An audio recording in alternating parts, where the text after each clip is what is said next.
We've seen the trailers. It's here. We've seen a couple of reviews. So is it good? NERDSoul.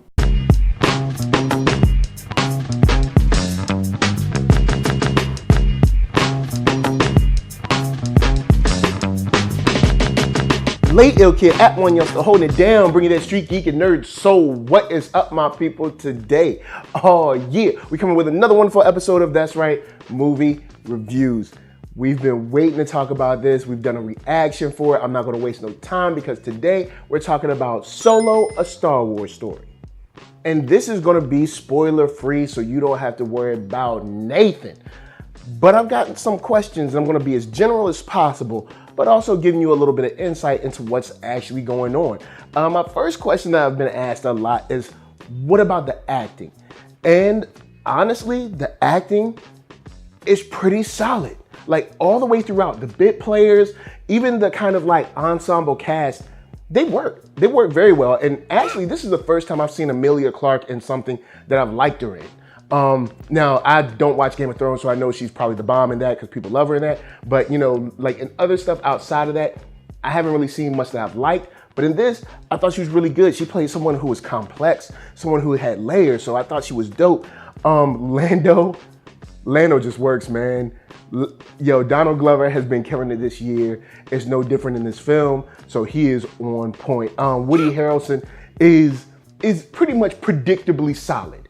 You know, like Woody Harrelson on The Sneak has been a solid actor for what, like 30 years? I don't know, like a long time. So he comes in and his character is just like, just very, you just kind of like grab on to him because of he has this attitude about him that just makes him kind of charismatic, but also kind of untrustworthy, but he's solid too. I love L3. She's the bomb, but Alden Ehrenreich. That's where some of this kind of like is on the fence for me. There's times where I think he is really crushing it. And there's other times where it seems like he's in a, I guess you could say like sci-fi or generic sci-fi film. But like I said, even with that fence, there's way more highs than lows with him. And when you round that out with the villain that they deal with in this, of course, Paul Bettany, it ends up being very solid to see these characters. They feel real. The next question I've been asked a lot is it fun? And this is a resounding yes.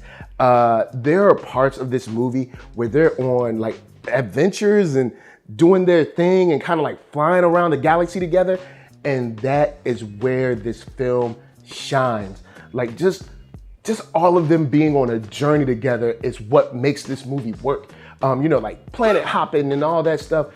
It just gives you that feel of like childish enjoyment. You know, like let's get in the ship and let's just go and let's, you know, race out of here and, you know, lasers flying and stuff, and we've got to, you know, do maneuvers and flip over and drive cars.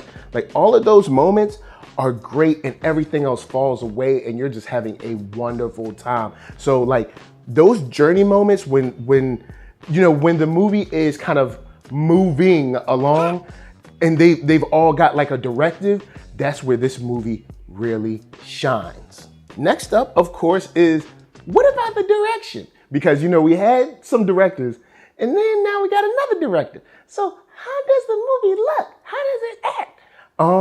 The movie looks great. The movie looks incredible. There are parts of Star Wars that I've been wanting to see on the big screen that I'm finally seeing now. And what I mean is kind of like the outer rim, the dusty, the dank, the dark, the kind of greasy spots where anybody can get shot. You know, those are the kind of like the Hutts or the Black Sun or, you know, any of those, you know, crime organizations. I've been very interested in seeing kind of that world because, you know, in Star Wars, usually we're so tied into the Empire and the Rebels, we don't get to see the regular people or the outlaws in the Outer Rim doing their thing that is, it seems like they're almost completely unfazed by what the Empire is doing.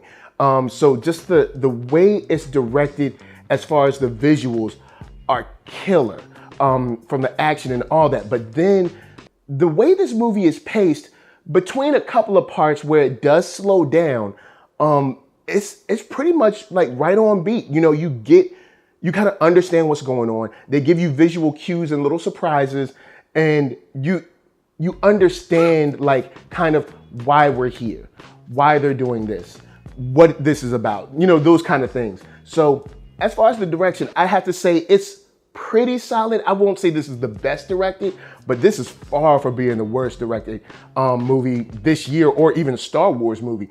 It looks great. It moves along well, especially during like moments of like emotional power or moments of journey. It really shines through, which leads me to something I want to piggyback off of, which is of course the set design. Like I said, you have these spots that look so crazy and dark and dusk. The sets are just fantastic here, whether they're on location or something like, you know, out there in the desert, or they're in this like ornate building or ship. There's just so much to pick out, during watching the whole frame. Small little details on the clothing, things that are just like really, they look lived in. And I have to give that love to the set design for just being on point. Now, there's some other stuff and a very special guest that I brought in today, of course, for you guys. But first, Cure Brand gonna help us pay them bills.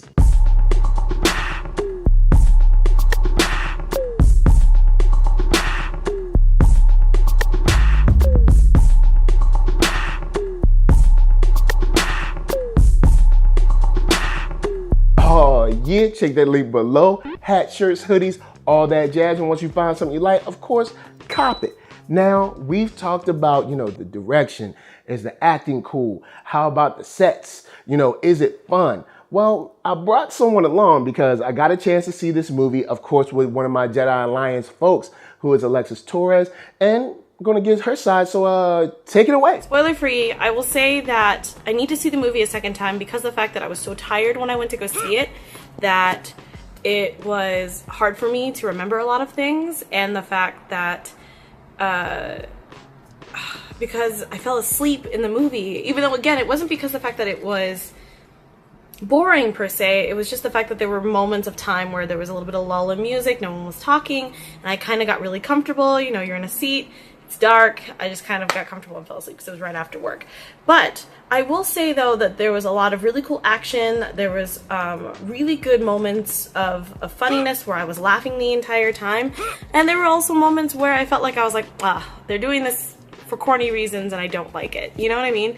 So it was tough. So I'm kind of in the middle, where I did enjoy myself, at least for the times that I was actually awake, but at the same time there was a lot of things that I actually really didn't like about this film. But overall, I would say a rating, I would probably give it maybe a 3 out of 5. 1, because of the fact that I want to give it another chance, and 2, because of the fact that I did have a good time. I wanted it to be kind of more heisty, if that makes more sense, like more of a heist movie, and I really love what happens with a lot of the female characters in this film. So, like I said, I'm gonna give it a 3 out of 5, maybe close to like a 2.8 out of 5, but again, I want to see it one more time, and we'll see where it goes. So there it is. In a nutshell, that's kind of how we're coming at it right now. I mean, with the action, with the adventure, with the highs and lows.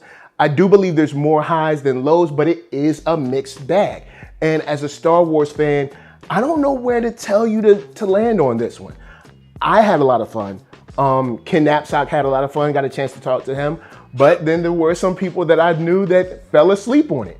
So this might be a movie that might be, divisive as well, but I think there's enough fun in here for you to check it out. So with the action, with the adventure, with Lando and L3, I'm gonna go in and give this joint a solid, not great, but solid 3 stars.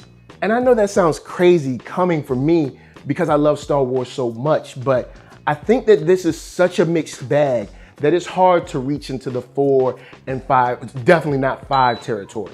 But I do think there is a lot of enjoyment, some great performances, and some top-notch directing. It's just that these bright spots are very muddled between some spots that are very low points. And I think when you see the film, those low points might be glaring or might be pretty soft for you. So guys, holla at me, I'm gonna holla at you.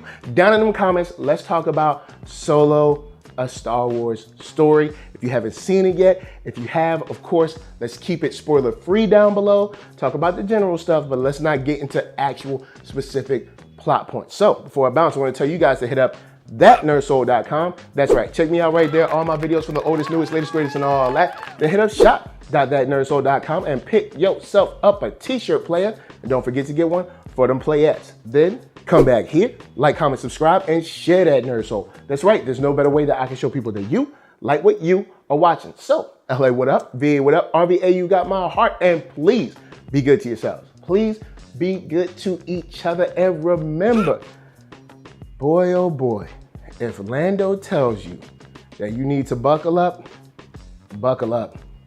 Peace.